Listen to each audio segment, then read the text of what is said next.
Today on Making New Possible, I'm pleased to welcome Sean Kelly, Senior Director of Brand Marketing for the Harlem Globetrotters and a resident expert in all things brand activation. Over his career, Sean has led brand, sponsorship, and activation efforts that bridge the gap between storytelling, experience, and audience engagement. He's been deeply involved in creating connections between brands and people in meaningful ways, and you'll hear that his methodology, his ethos, go beyond campaigns into real experiences and to create real touch points that bring brand values to life. In our conversation, we'll dig into how brand activations work in practice and what it takes to build momentum in real communities. Hey, Sean. Hello. How are you? It's so Nope, good to I asked see you. first. I asked Okay, first. that's right. All right. I'm great. How are you? Good. I am good. It's one of those days that, we had a lot of stuff going on at work, and that I am excited to get through it and happy to be talking to you because this is happy so to much fun. let's just take a little time then to talk about creativity. Hopefully that inspires you for the rest of your day. Yes, I need it. Any way to inspire, any moment that I can take to get that inspiration, I'm here. Oh, I love it. Okay, well, let's just jump in. I want to know off the top, when you first started in brand marketing and activations, because that's how we actually met one another, Mm-hmm. which convention or kind of like rule did you quietly or not so quietly push up against? And what prompted you to find that inner rebellion? Man, rebellion is so funny because my first venture in brand marketing was at the least rebellious industry that you could think of, and it's supplemental insurance. And that's Perfect. really what gets You gets were everybody like, going. you know what I want to do with all my creativity? Yes. Yep, not the actual insurance, the other insurance. So supplemental. Right, The add-on. yeah. You don't need it, but those are the things that make you get creative, right? Because it's not the things that you need, but the things that can help you. And when that was my first formal brand marketing role, Mm-hmm. but when it came to my brand, I in the real workplace, the first experience I can remember was actually a negative experience for my brand, and it was like a learning from it. And Okay, can you share what happened? oh my gosh. So I worked in minor league baseball, and my journey just started me in sports. And I went to a place that was it was down in Southwest Florida, Mm-hmm. 100-degree weather, 99% humidity, run around in mascot suits during the game. It's the norm. And so I would also sell tickets. I would sell sponsorships. And so it was where I identified the value, what a brand can do for you, because I would call people, and the team that I worked for was the Fort Myers Miracle. Mm-hmm. It's a singular word, and it's very confusing considering that we played baseball. And there was also a gigantic nonprofit baseball partner called the Miracle League. Oh, not at all confusing. Oh, yeah. So when I would call people, 100 calls a day, it was sales. Mm-hmm. Mm-hmm. Hi, would you like to buy tickets to the Fort Myers Miracle? I love what you all do for those kids. The kids that don't. So, thank you. I agree. They're great. If you want to go donate to them, here's the website. I'm trying. You're also doing sales for that nonprofit entity, right? Yeah, I don't know what the commission rate is for a nonprofit, but I'll take it post, in the afterwards. So it was one of those moments where I realized that no one in our community knows who we are. Mm-hmm. And we've got a lot to a long road ahead of us, because I was 25 Mm-hmm. and making minimum wage in a city I didn't know, and a new team and a new group of people who have been there for a while. And I can't raise my hand and go to my general manager and be like, hey, our name is terrible. Exactly. Yeah. How can we fix it from the top? And I realized that I'm not going to be able to fix things at the highest level, ignorant 24-year-old of Mm-hmm. yeah, just change the name. Nothing else fixes it. Better than that. And I slowly had to kind of develop my own personal brand of things. So it was we play in here. I am the person who's on the microphone. You will see me running around in a green spandex suit, and don't ask questions about it. But I had to develop that personal side of it to separate myself from the bigger brand. So Yeah. all of that to say, the negative experience led me to at Aflac, where my formal role was as a brand manager. And the first like defiant place was built. It was grounded in an insight. Okay. I had a really good relationship with my chief marketing officers while I was at Aflac I was there for about a dozen years. Like my last 8 years, my CMO, the first CMO I had a great relationship with, Shannon Watkins. She ended up at like Jordan Brand globally from Aflac. So, like supplemental insurance to like culture driven, very much capital B brand kind of organization. And she told me like, be bold, like shoot your shot.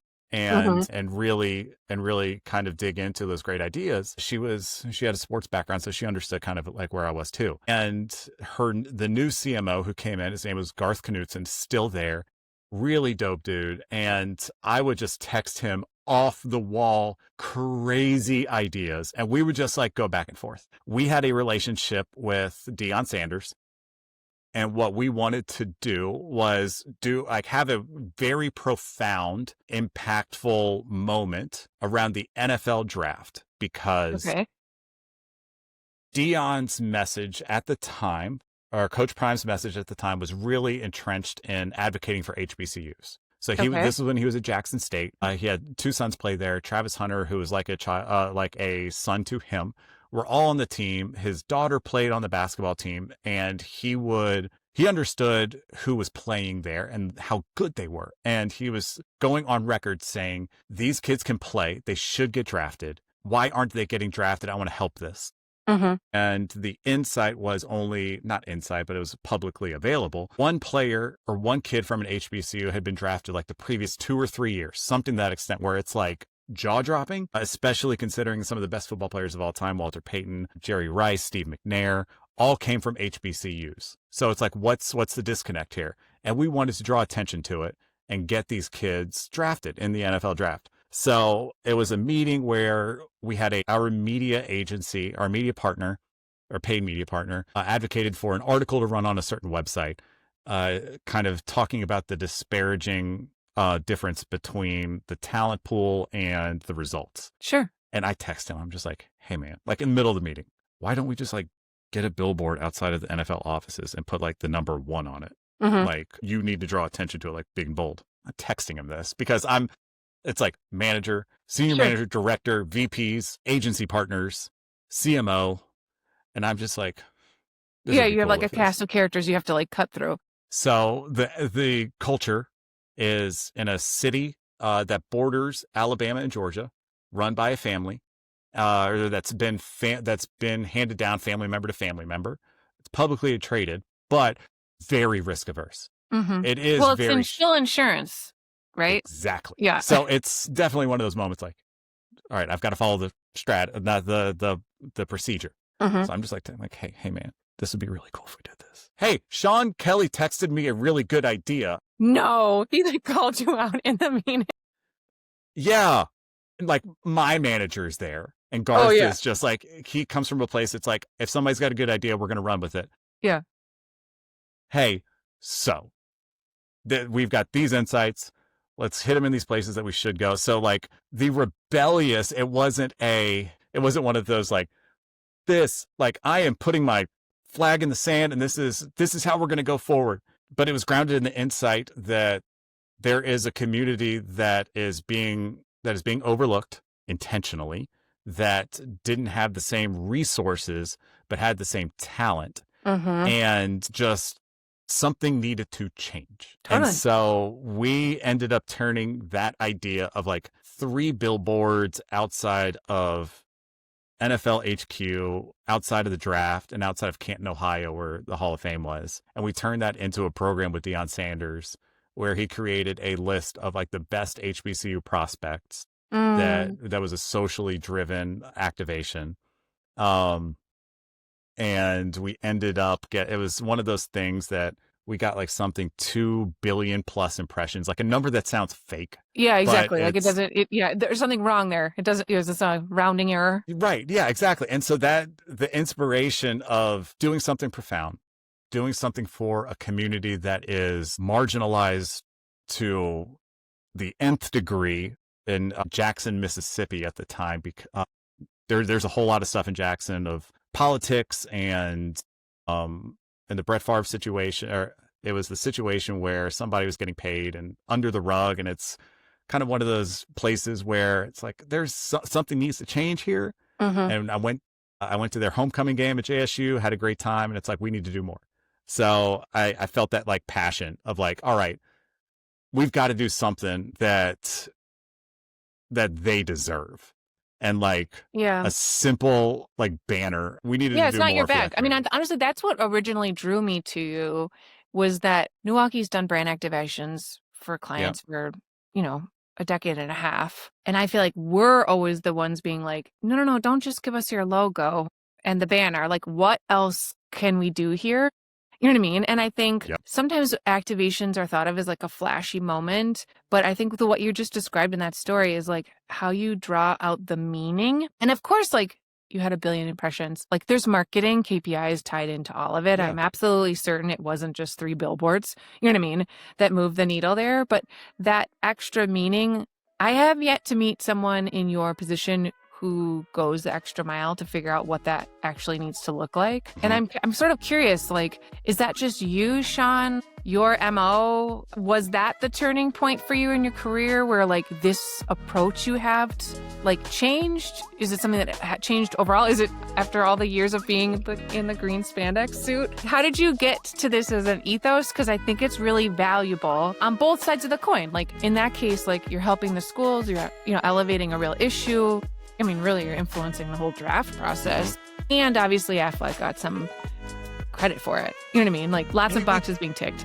Right. And it was, that program was so much fun. And we got, 4 players got drafted. And in no way am I saying that, like, I promise you, those general managers, those NFL teams, the week ahead of time, that they saw Affleck's Twitter feed and changed their mind. No, I don't think there was really a turning point, as it's pretty much just been who I, like, at the core of who I am since college.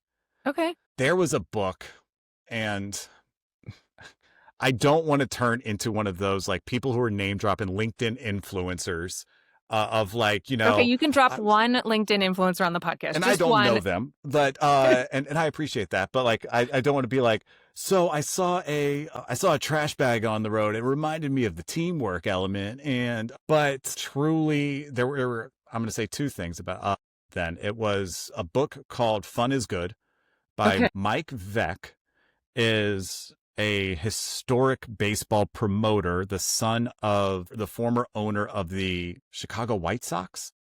He was a promoter at heart. He had a lot of fun things that he did where it was like fun. The book Fun is Good, about the ethos of the fans want to have fun at a baseball game. And my love for sports was like the connection point. And so I read the book. It was about like making sure everybody had a great experience.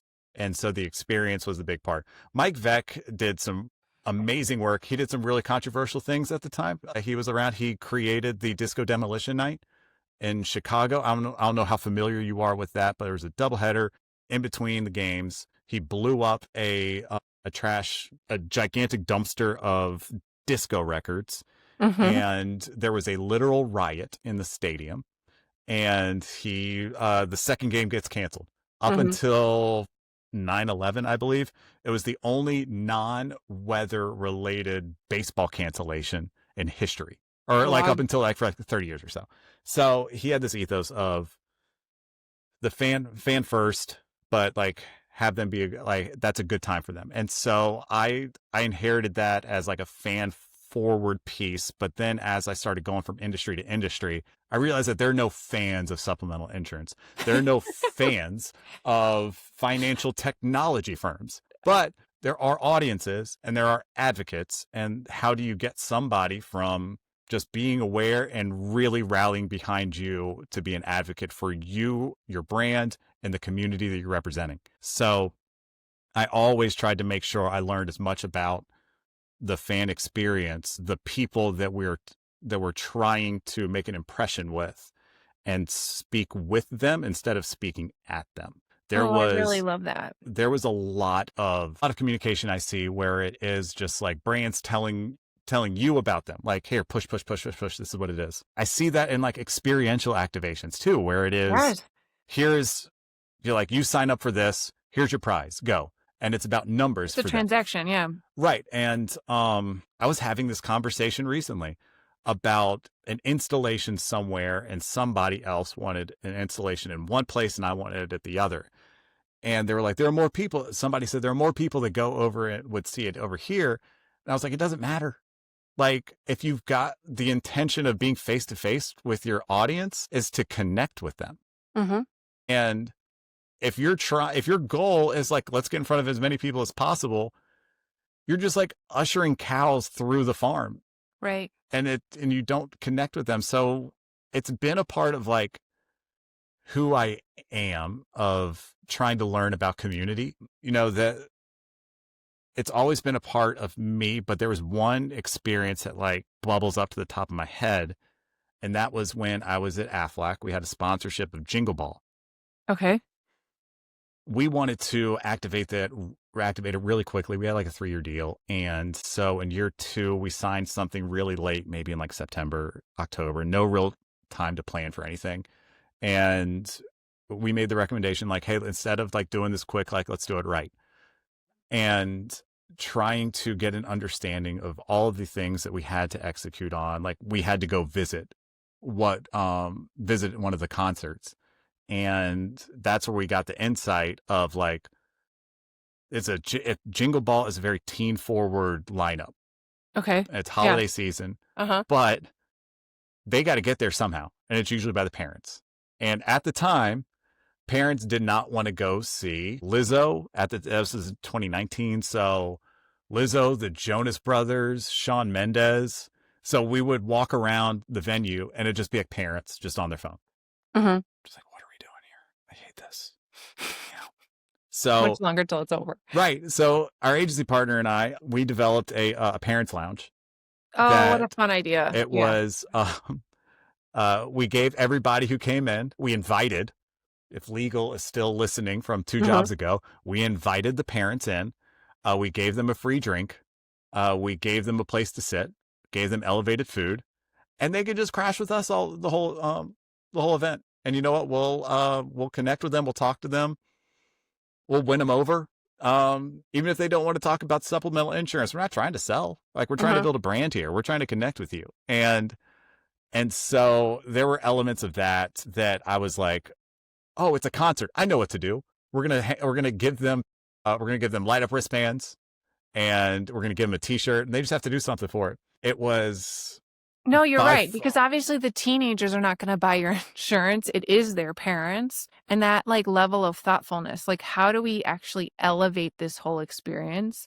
Like, what you're describing is your ability to keenly see the annoyance of the parents who are obligated to participate in this if they have young adults attending that are still in their purview. And so how do you make it like a pleasurable experience for them, which is actually your audience you want to captivate anyway? That I think it's just thoughtful. It's thoughtful in a way that I think most folks are like, well, whatever, we'll just give away the free like crap from China that's going to like be thrown away before they even leave the building. You know what I mean? Like, it's just landfill crap. It's the landfill stuff, but it's also those people that it's like the brands who you can tell are getting dictated to, of like, you've got to be able to show our technology. You've got to tell them who we are and what we do.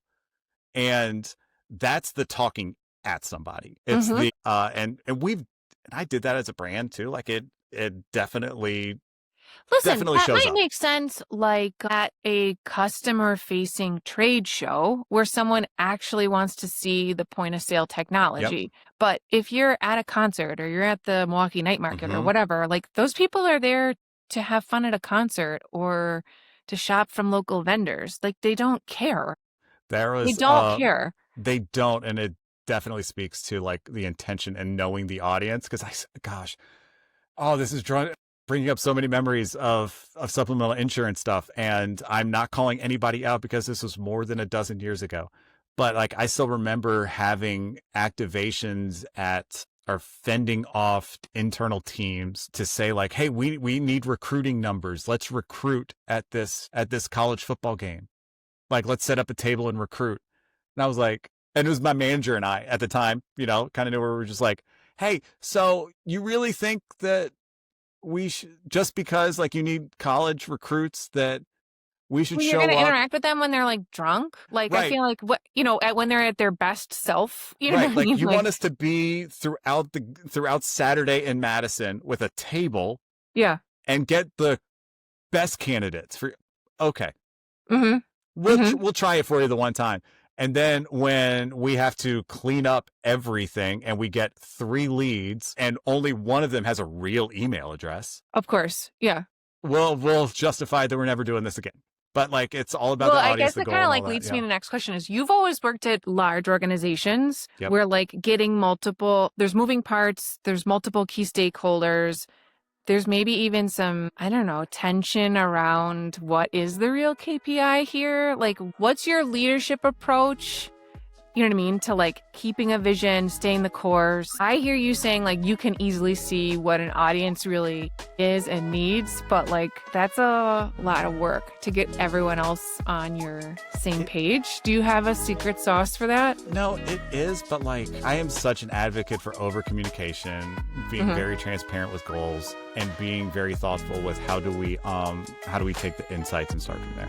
So it's you do start with data. Like it's not all just love and vibes. No, you don't.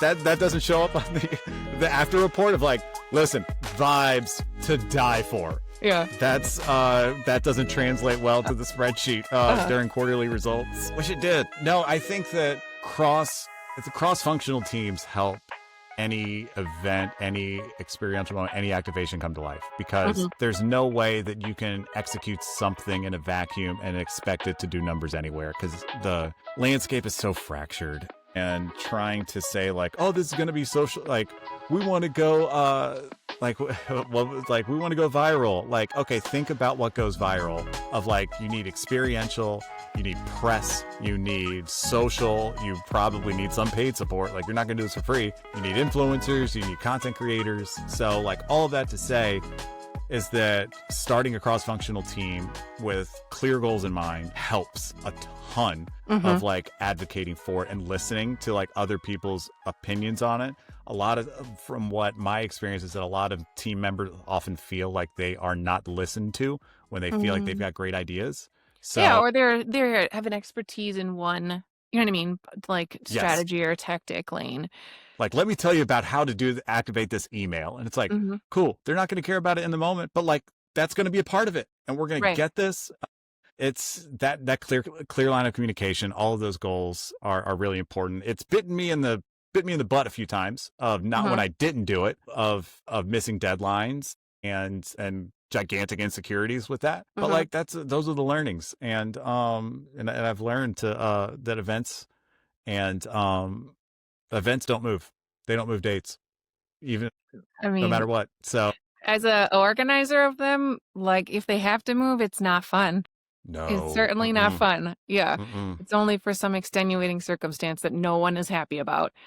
Right. Not the fans, not the organizers, not the partners. Yeah, exactly. And and that data, just like you talked about, like having the insights, I think is so important, because you have to set the boundaries of like why you're doing what you're doing and the role that everybody's going to play in it.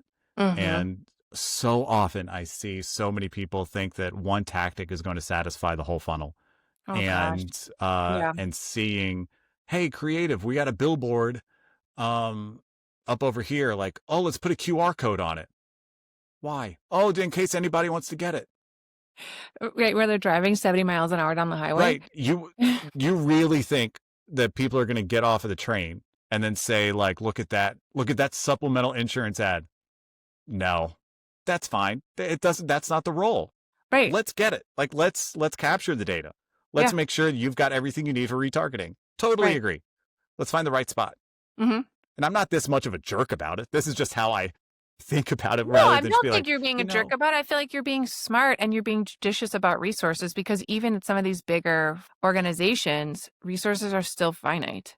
You know what I mean? Like, you can't even at Pfizer or whatever, billions and billions of dollars, you didn't have billions and billions of dollars to do activations with.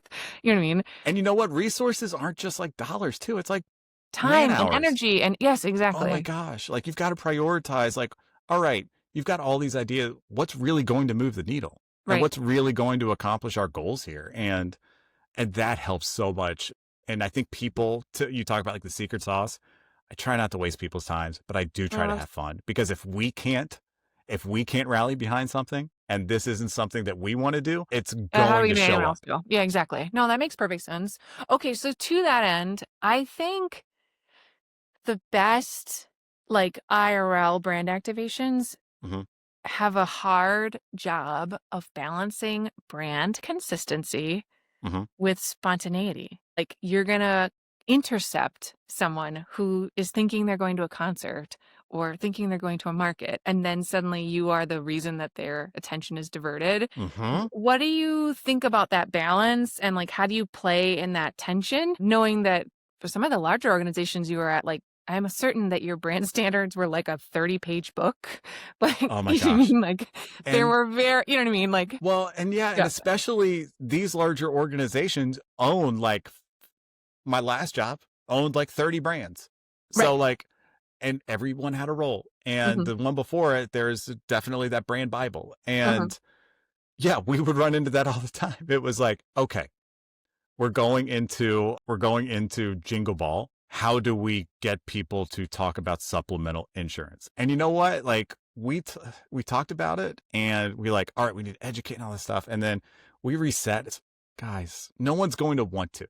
And that's fine. Like we need to make an impression that we are a brand that advocates for the same things that they advocate for, that these people can see themselves in our brand. And that is something that I've carried with me this whole time. Like, no matter what we do, how many clicks we drive, how many actions that we take to get people from awareness into consideration, like, mm-hmm. cool. We're going to be in front of 50,000 people. We're going to have X amount of people walking through. We'll connect with them experiential on site, but we've got to offer them something that they want, whether that is physical, whether that's emotional, whether that's access, and be able to demonstrate that we are a brand that cares about the same things that they do. I'm not going to educate them on point of sale technology and how we beat this competitor in this speed test. But what we are going to do is tell you that, like, hey, this stuff that you love, this concert, this performer, this team, like we love them too. And we're part of that community. Yeah. It was the Dion projects, or the Coach Prime projects that I worked on. It forced us to look at that organization, the pieces that we advocated for within the HBCU community. And we realized that there were several members of our organization that supported that community formally as a representative of the organization, but not necessarily like the organization.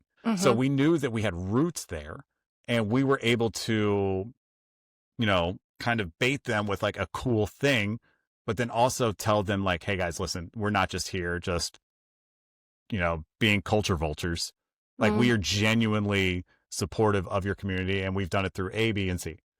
And these are the proof points of that. Yeah, no, I think that's maybe the hardest thing to do. It is. I'm not ignoring the fact that like you use the word impression. I like the framing of that. Like we have a chance to make an impression, one of many impressions in the activation space. So what's that like? How do we get it from like a 5-second to a 5-minute to something longer interaction?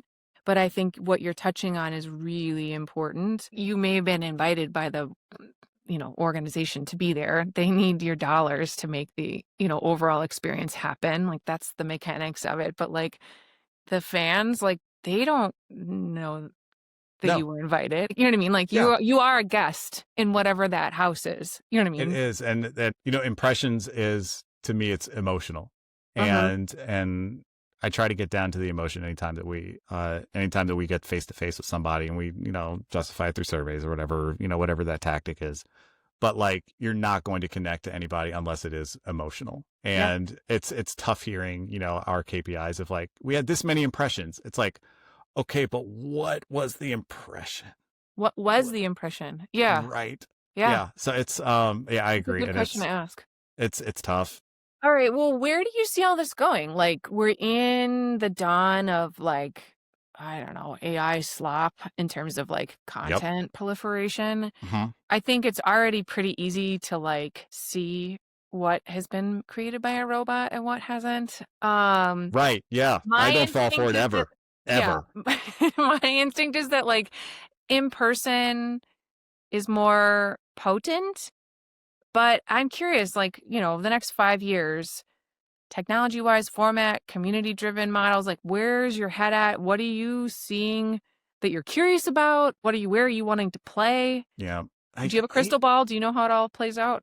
I've got a red, white, and blue basketball. That's the closest I'm gonna get to crystal. I think that AI is it's like whatever cliche is out there. Like I think it's really interesting. I think it's a tool. I don't think it's ever going to be able to replace a human, or it probably is. But I think the thing that it misses is the connection to humanity. I love when brands and I love when people try to put something polished together and make a mistake. Like to me, I want to be able to work and be around humans, because being a part of being human in nature is just, you screw up and you're going to learn from it. And I've got 2 daughters, they're 5 and 3. And that's part of just being a dad, is like, all right, I'm going to screw this up and I'll hope you never remember it. And, and I'll pay for the therapy bill later. But like, that humanity and everything, I think holds so much value. And it's really interesting to see how that comes in. So maybe it is, and maybe you can utilize AI as a tool to help develop that thing that you're thinking of that connects to a person, but you're never going to be able to replicate a human to human interaction and what it can do for the positive benefits of your brand. Yes. And please don't, I do not want to listen to this in 5 years and be like, Sean, you sound so dumb. No, listen, I have a lot of inner conflict around that, because I have a whole business that's based on in-person activations. And so often when I think that thought, I feel like, all right, am I just being a Luddite, or am I so steeped in my current business model that I don't want to, that's like an inner resistance to changing. Yeah. Which, we've been around for almost 17 years. We've had multiple service offerings. So I'm not saying that we won't update or edit or add new things or evolve along the way, but I don't know. I think human beings want to be together. Like that part, we haven't evolved past wanting to be together. Right.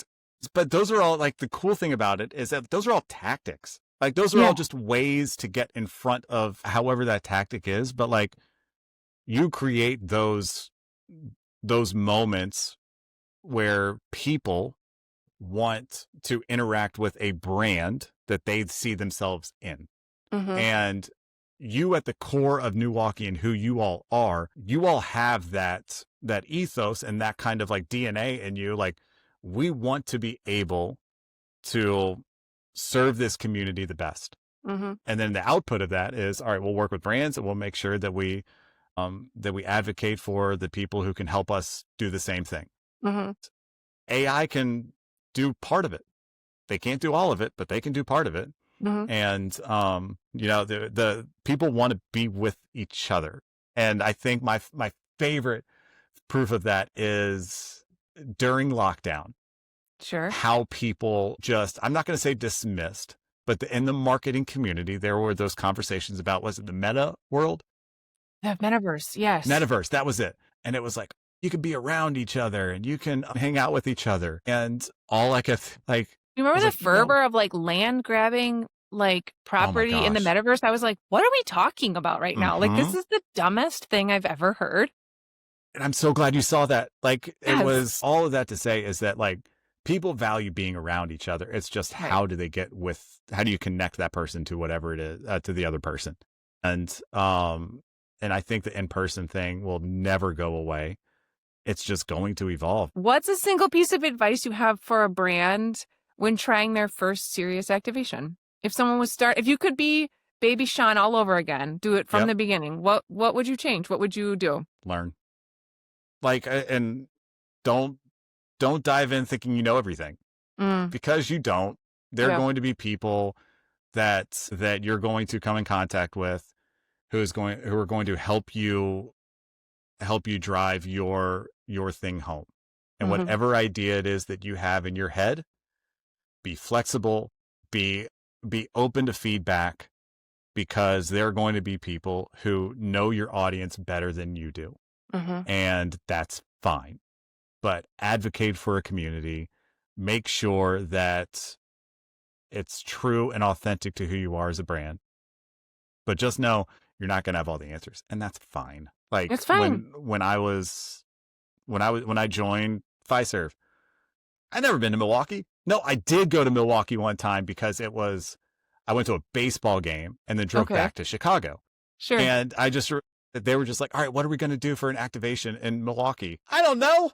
I don't know the Milwaukee people. Like, I can look at data all day, but if we're trying to make an impression with somebody, I got to go talk to them. I got to learn about them. I got to know what drives them and see if there are connection points. And like you all with Night Market this past year, the amount of times that I was like, from an experiential standpoint, it's like we get dictated to of like, you've got to scale. You've got to be able to, take this dollar and stretch it as far as you can. And it was like, all right, so we need to do the same thing in location A, location B, location C, and D. Milwaukee, New York. Let's go out to San Diego. Let's get something in Seattle. This so different, all of those audiences. Oh, and I just different. remember, and all those different. I mean, even if you think about the things that you guys popped up in, the 3 things you popped up in: Major Way, Summerfest, Night Market, and the Pfizer Forum, the Bucks. You know what I mean? Like, those are very different spaces, very different audiences, very different experiences. Like, I don't even know what you would do that would be uniform across all of those. That would be something that, you know what I mean? Like that. And the uniformity, the uniformity came in like who we support. It's like, all right, at that time this was Shannon, James, Lucretia. Don't get mad at me for dropping Clover, but like, because they taught me so much about, and they instilled in me the advocacy for small business owners and entrepreneurs. And it was, we can amend. And Ellie, who was my SVP, who's just awesome, she always encouraged me to like elevate everything we're doing. And it's like, okay, but what does that mean? And it's like, make it better, but also stay true to who you are. And who we was like, we're going to advocate for small businesses. And you're right. Like at a Bucks game, you talked about like interjecting yourself as a brand of like, all right, the game stops. Everybody's upset. The game stops. How do you come off in a positive light to like 20,000 people? And we made sure that we advocated for the fans and did something for them. We advocated for small business owners, and I believe it's Summerfest. I think they did. That was before I dipped. But like we stayed true to who we are, and that messaging we were able to, I think, adapt from point A to point B to point C, and really learn about those different audiences. Because it was Night Market was we were working on this past year was the 3rd year, and Fiserv Forum they had signed, and they're with them for like the foreseeable future. Oh yeah. And Summerfest it was like year 2, so it was everybody used year 1 to like learn and get to know those audiences, and we didn't like lean into the stereotypical thing that people in Wisconsin would want. It's like, let's get cheese curds. We'll make a funny play on a t-shirt and pass it out and do beanbag toss. I don't know if you remember me telling you this, but like at Night Market, I wanted to be the second photo on somebody's recap, on somebody's recap carousel. Right. Because that was the expectation because no brand is ever going to be number one. Right. Like you can make all of the statues of your brand that can be like over the top and amazing, but no one's going to want to take a picture of that unless you're Nike. Like but like they're culturally driven. When you're at a brand, an intro brand, we talked about like young Sean or young audiences or young brands kind of getting into it. Nobody knows who your brand is. So no one's going to want to take a photo of you. So set realistic expectations and show them that you advocate for the same things that they do. And the support of the Milwaukee community was important to the brand towards consumers, is important to our brand within our internal employees. And as an organization, because they moved from Deerfield. No, where were they before? Brookfield. Yeah. And it moved in downtown. And it was important for the organization to show the community. We're here. Yeah. We're really here. Yeah. Yes, very much so. Yeah. Oh, this was so fun. Thank you, Sean. Yeah. I really appreciate it. Thanks for letting us pick your brain and sharing a little bit about your ethos here. Yeah, thanks for having me. I appreciate it. This is fun. When's the next one? When do we get to do this again? It's Tuesday. Oh, I'm happy to have you back. You can come back. We can talk about a whole other topic the next time too. Oh, let's do it. I would love to. I'd love to just catch up in general because you are absolutely amazing, and I just feel so aligned to your philosophy and all of this. Thank you. I appreciate it. You guys are dope. This is awesome.